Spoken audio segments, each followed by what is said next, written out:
Take a look at this scene. Come on, Shitla. Let's get the move on. What the Hey! What's wrong with you? I'm worried about you, man. Now take a look at this one.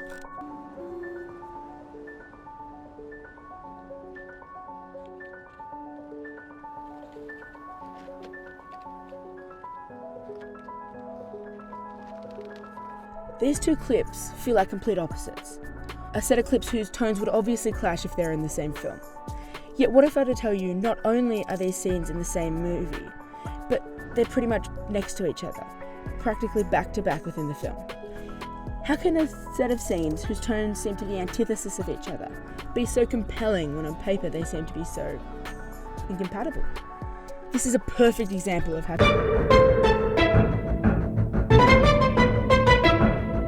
paper they just should not work.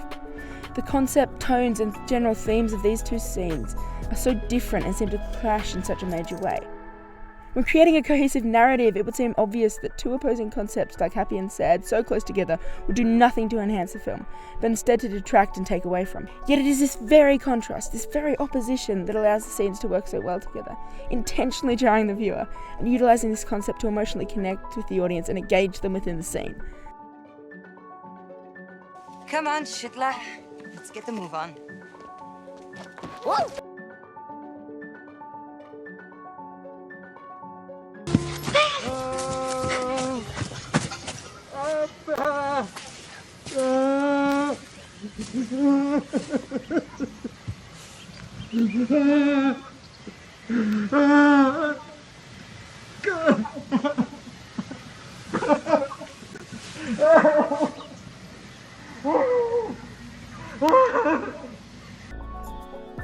These two scenes are really similar.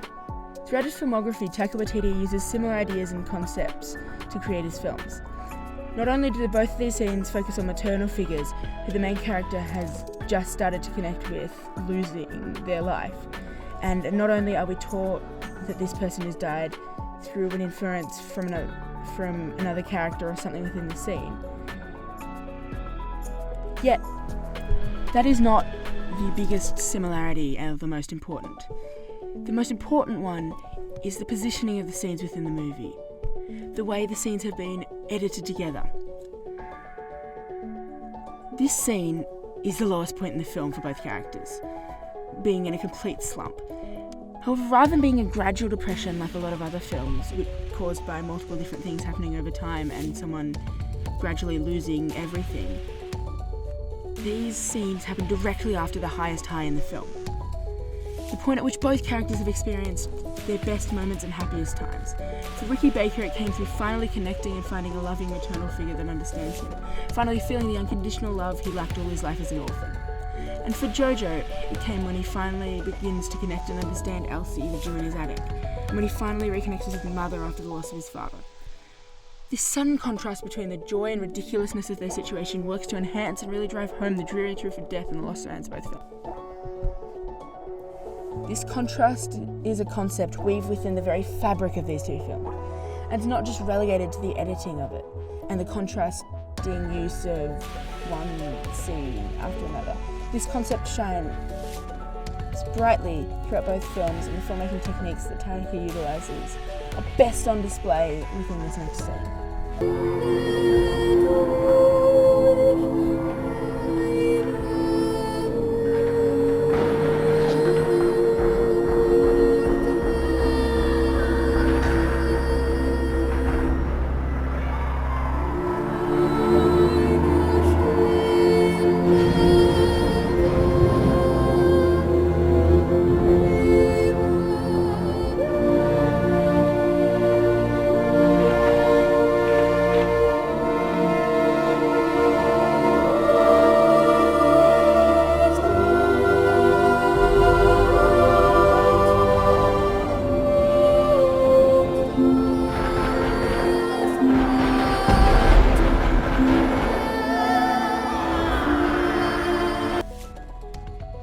This scene should inherently be the darkest point of the film.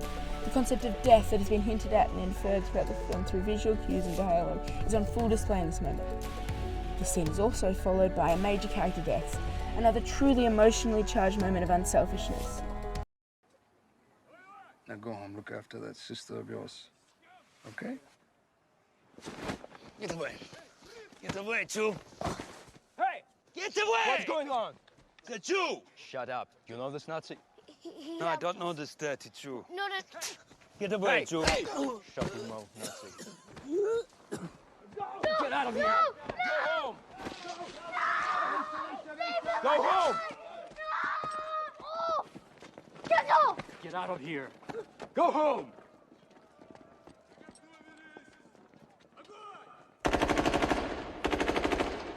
Yet Taika chose to use this true low point in the film to be accompanied by such a ridiculous and idiotic scene.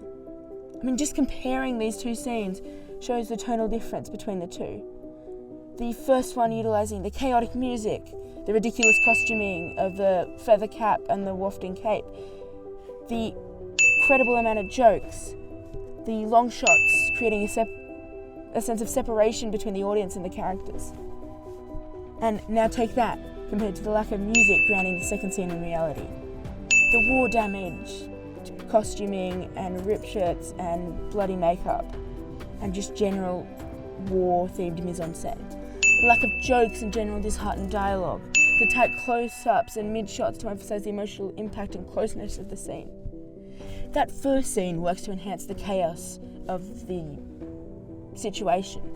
Not only how idiotic the war is, but also using this chaotic contrast to show how pathetic these characters are and their situation, showing how their blind faith and the brainwashing that they have undergone has doomed them, how any of their attempts to resist are futile, and how their fates were sealed long before this war. The clashing tones work to enhance the message of the film, the hilarity working to reveal the true tragedy of the story. The second scene then uses this chaos, or more rather its lack of it, to emphasise the humanity, the loss and the dire situation the character is in, using dialogue and camera, sound, mise-en-scène to show the selflessness and the empathy of the characters within both scenes, linked through the horrors of war. The thematic idea of tragedy shown through comedy and ridiculous situations is not just an isolated incident within these two films, but a theme and a concept heavily prevalent throughout Taika Waititi's entire filmography. Just take the film Boy, Taika's second feature-length film. It's a film heavily entrenched in the concept of the danger of the typical family dynamic, questioning gender roles and responsibilities within and outside of a family.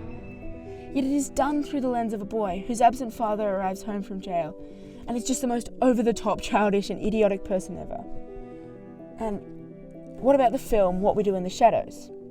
The film is an allegory for a struggling family and the hollowness of the American dream, and how poverty is something nearly impossible to escape. Yet it is presented through a group of vampires trying to survive and have fun in a typical suburban environment. The idea that comedy and lighthearted ideas and concepts could work well to emphasise tragedy and just sad ideas is the reason why a film like Mulan did not work.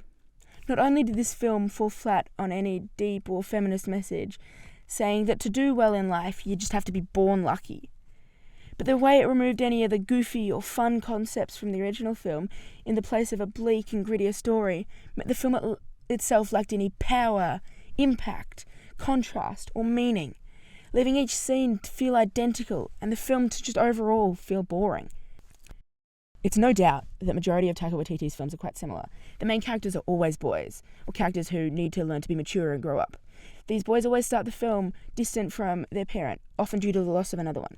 The main characters nearly always use trauma to connect with a sibling figure. The main characters always lose the person closer to them just as they are starting to find happiness and hope.